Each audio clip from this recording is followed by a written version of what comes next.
मेरे भाई एसएससी की तरफ से आने वाली ये इकलौती ऐसी क्लर्क की सरकारी नौकरी है जिसके लिए 12वीं पास कैंडिडेट्स एलिजिबल है।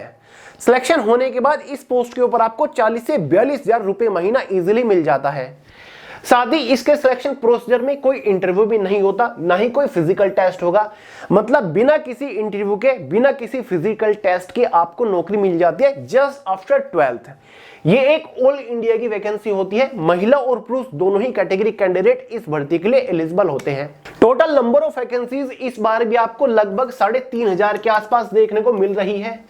तो मेरे हिसाब से ये एक बहुत बेहतरीन मौका है जो कि जस्ट आपके हाथ में ही है। तो कुछ भी हो जाए इस नौकरी को इस बार मत छोड़िएगा।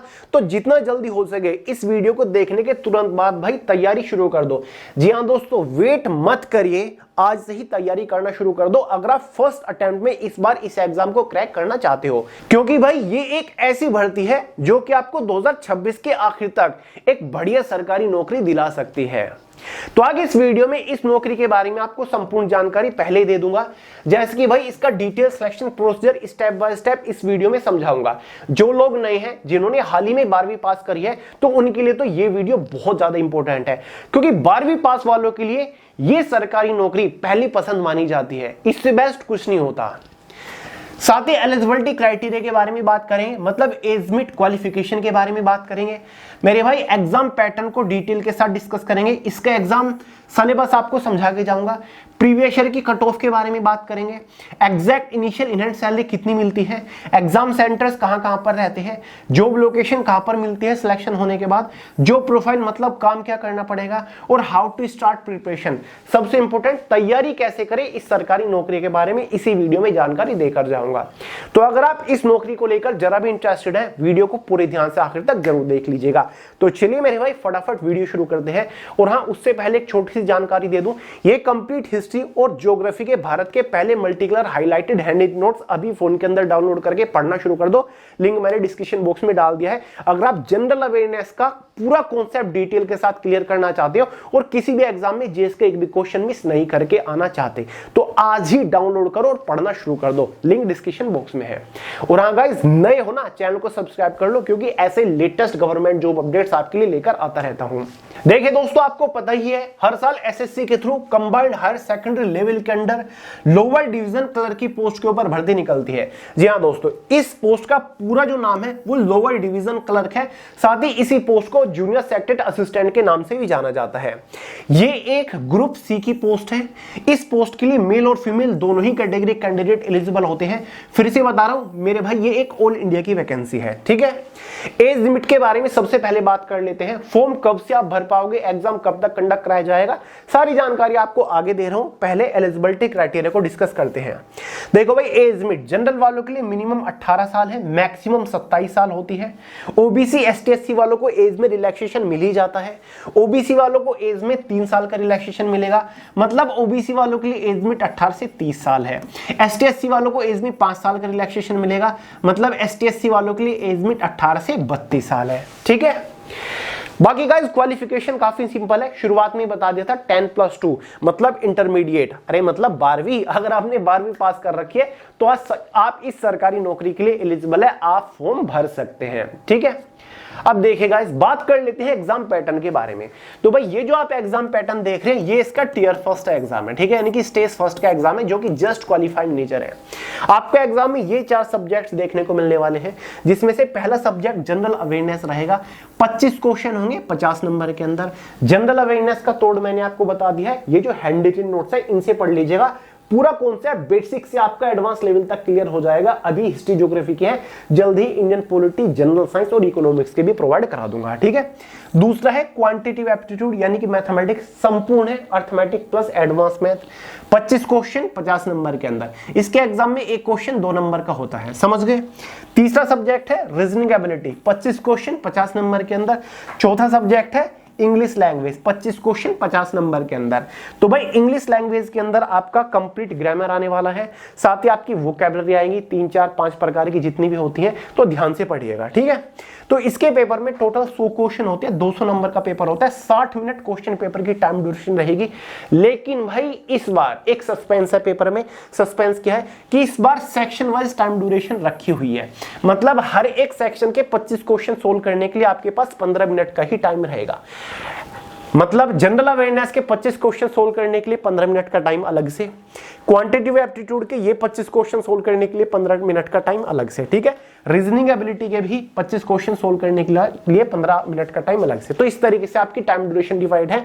जनरल अवेयरनेस इंग्लिश में तो प्रॉब्लम नहीं होगी, लेकिन आपको क्वांटिटेटिव एप्टीट्यूड में प्रॉब्लम हो सकती है, क्योंकि 25 क्वेश्चन 15 मिनट के अंदर सोल्व करना थोड़ा टफ तो है, लेकिन अगर आप प्रैक्टिस करोगे, कैलकुलेशंस के ऊपर फोकस करोगे तो इतनी भी बड़ी बात नहीं है। एग्जाम में 0.50 मार्क्स की नेगेटिव मार्किंग भी रहती है। एग्जाम आपका बाइलिंगुअल हिंदी और इंग्लिश में कंडक्ट कराया जाता है। कर लोगे इतना सा काम। देखिए गाइस, हर एक कॉम्पिटिटिव एग्जाम को आप 3 से 4 महीने की तैयारी में इजीली क्रैक कर सकते हो, ठीक है। 3 महीने के अंदर अगर आप बिल्कुल बिगिनर हो ना, फिर भी अपनी मेहनत से किसी भी कॉम्पिटिटिव एग्जाम को 3 महीने की तैयारी में फोड़ सकते हो। जी हाँ, ये सच है। कुछ लोग हंसेंगे कमेंट बॉक्स में आके, लेकिन रियलिटी है ये। बाकी आपकी मेहनत के ऊपर, आपके फोकस, कंसंट्रेशन, डेडिकेशन, मोटिवेशन के ऊपर मैटर करता है, ठीक है। तो ध्यान रखेगा इस बात का। तो जितना जल्दी हो सके तैयारी शुरू कर दो, ठीक है।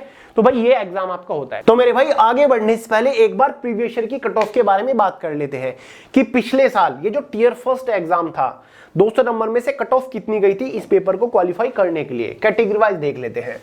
तो भाई ये 2025 की कट ऑफ है, क्योंकि ये भर्ती तो हर साल निकलती है। तो पिछले साल 200 में से जनरल वालों की 157 पर कट ऑफ थी, ठीक है।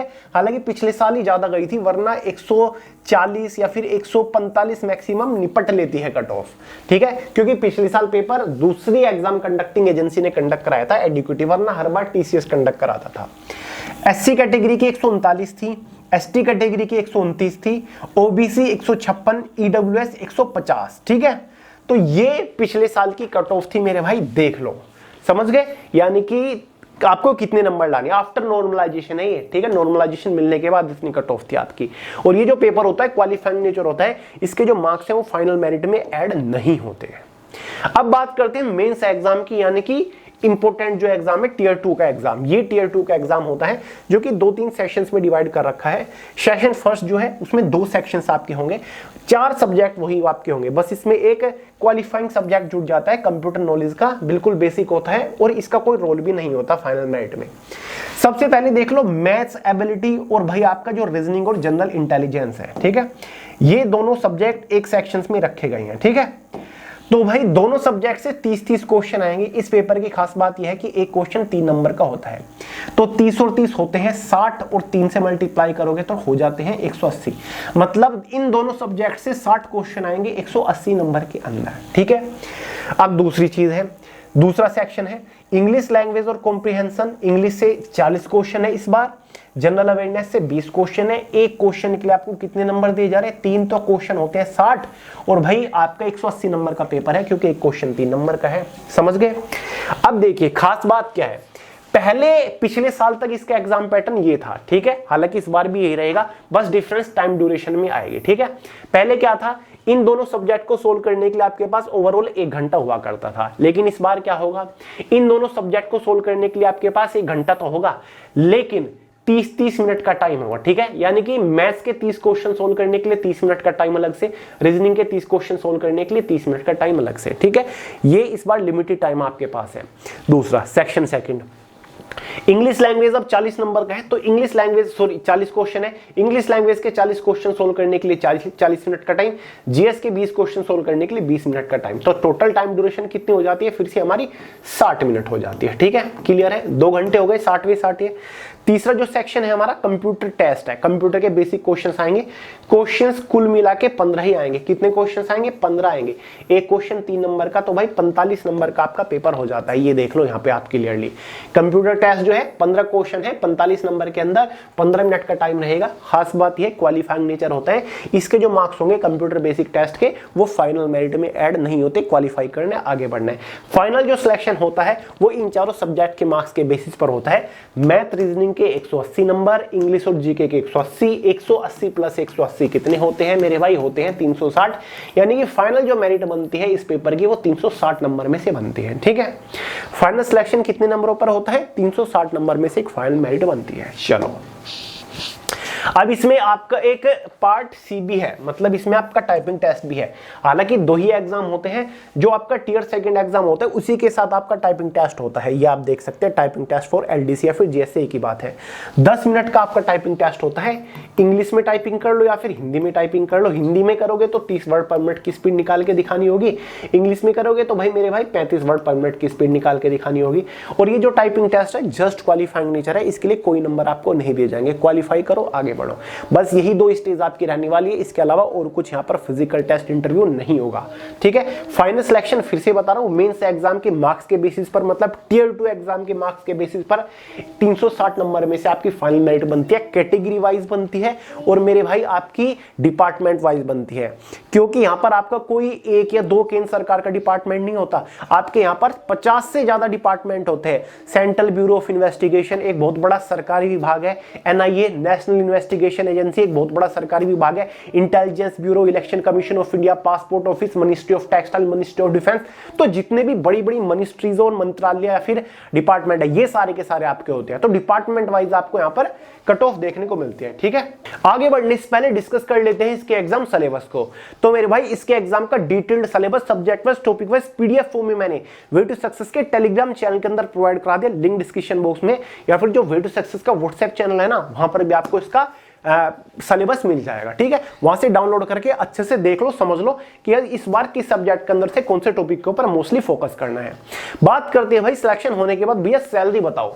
तो सैलरी बता चुका हूं, 40 से 42 हजार रुपए महीना आपकी सैलरी रहती है। कुछ कुछ जगह 43 या फिर 44 हजार भी शुरुआती सैलरी रहती है। ये आपकी इनिशियल इन हैंड सैलरी है, यानी कि सिलेक्शन होने के बाद पहले महीने 40 से 42 हजार रुपए आपके हाथ में सैलरी आएगी। बाकी सैलरी डिपार्टमेंट वाइज भी वेरी करती है कि किस सेंट्रल गवर्नमेंट लेवल के डिपार्टमेंट आपका में सिलेक्शन हुआ है। ऑल ओवर इंडिया की जॉब है, job location all over India की रहती है। ठीक है, कई बार हेडक्वार्टर्स में भी आपकी पोस्टिंग हो जाती है, क्योंकि जितने भी डिपार्टमेंट मिनिस्ट्रीज हैं सबके जो रीजनल ऑफिसेज हैं वो हर एक स्टेट के अंदर, बड़े बड़े शहरों के अंदर है। तो आपको अपने होम स्टेट में भी जॉब लोकेशन देखने को मिल जाती है। फिर आसपास के शहर में जॉब प्रोफाइल, क्लरिकल पोस्ट है भाई, लोअर डिवीजन क्लर्क, क्लर्क की पोस्ट, ऑफिस सेक्शन की जॉब है, कंप्यूटर बेस्ड, कंप्यूटर रिलेटेड काम आप कर रहे होंगे। तो मेरे भाई अब बात करते हैं इंपोर्टेंट डेट्स के बारे में। फॉर्म कब से आ रहे हैं, सभी लोग यही सोच रहे होंगे। तो मैंने आपको पहले भी बताया था, अभी 5-6 दिन पहले एक वीडियो प्रोवाइड करी थी जहां पर एसएससी के एक अधिकारी ने जानकारी दी थी, जैसे ही सीजीएल के फॉर्म खत्म होते हैं, मतलब उसकी लास्ट डेट निकलती है, तुरंत सीएचएसएल की भर्ती आएगी। मतलब मेरे भाई इस बार जुलाई महीने के अंदर आपको भर्ती देखने को मिलेगी। इससे पहले भर्ती आ सकती है, लेकिन जुलाई महीने तक 100% वैकेंसी आ जाएगी, फर्स्ट या फिर सेकंड वीक में। मेरे भाई फर्स्ट या फिर सेकंड वीक में, या फिर उससे पहले भी भर्ती आ जाएगी, ऑनलाइन फॉर्म शुरू हो जाएंगे। लास्ट डेट अगस्त महीने में रहेगा। एग्जाम इसका नवंबर 2026 तक कंडक्ट कराया जाएगा, टियर फर्स्ट एग्जाम। हालांकि भर्ती आपकी जो आनी थी ना, ये आपकी 30 अप्रैल को आनी थी। कब आनी थी? 30 अप्रैल को एग्जाम कैलेंडर के अकॉर्डिंग, लेकिन भर्ती किसी कारण की वजह से, तैयारियों की वजह से लेट हो गई। ठीक है, वरना 30 दिसंबर तक भर्ती पूरी होनी थी, लेकिन इस बार कहा है विभाग ने कि मेरे भाई फरवरी 2027 तक हम भर्ती पूरी कर लेंगे, आपको ज्वाइनिंग लेटर दे देंगे। ठीक है, फॉर्म फीस कोई ज्यादा नहीं होती, जनरल ओबीसी ईडब्ल्यूएस वालों के लिए 100 रुपए होती है, एसटी एससी फीमेल्स के लिए यहाँ पर कोई भी फॉर्म फीस चार्ज नहीं करी जाती, इनके लिए फॉर्म बिल्कुल फ्री होता है। तो काफी इंटरेस्टिंग भर्ती है, एसएससी के द्वारा आने वाली इकलौती कलर की पोस्ट है 12वीं पास वालों के लिए, वरना एसएससी की तरफ से 12वीं वालों के लिए कलर की कोई पोस्ट नहीं निकलती। ये है सबसे बेस्ट। ठीक है, तो इससे बढ़िया कुछ नहीं है। अगर आप ग्रेजुएट नहीं हो, सीजीएल के लिए अप्लाई नहीं कर सकते, आप एलिजिबल नहीं हो, तो सीएचएसएल बेहतरीन मौका है, क्योंकि सीएचएसएल जो है वो सीजीएल का ही बच्चा आप कह लीजिए। ठीक है, अपडेट होके आप सीजीएल पे ही पहुंच जाते हो, प्रमोशन हो गए। ठीक है, सेम ही है, बस क्वालिफिकेशन का फर्क है और थोड़ा सा ओहदे का फर्क है। सीजीएल में आपको ग्रुप बी की पोस्ट देखने को मिलती है, यहाँ पर ग्रुप सी की पोस्ट है। ठीक है, तो अगर सीजीएल के लिए एलिजिबल नहीं हो तो सीएचएसएल के लिए तैयारी करो। लेवल भी छोटा है, एग्जाम तैयारी भी कम करनी पड़ेगी, मेहनत भी कम करनी पड़ेगी, क्योंकि सीजीएल का लेवल थोड़ा अप है। ठीक है, तो भाई वैकेंसी आपकी कब आ रही है? जुलाई महीने के अंदर एसएससी कलर की इकलौती भर्ती है सीएचएसएल के द्वारा आने वाली। तो तैयारी शुरू कर दो। कोई भी डाउट हो, कोई भी सवाल हो, बिंदास कमेंट करके पूछ लीजिएगा। ठीक है। कमेंट करके पूछ लेना मेरे भाई।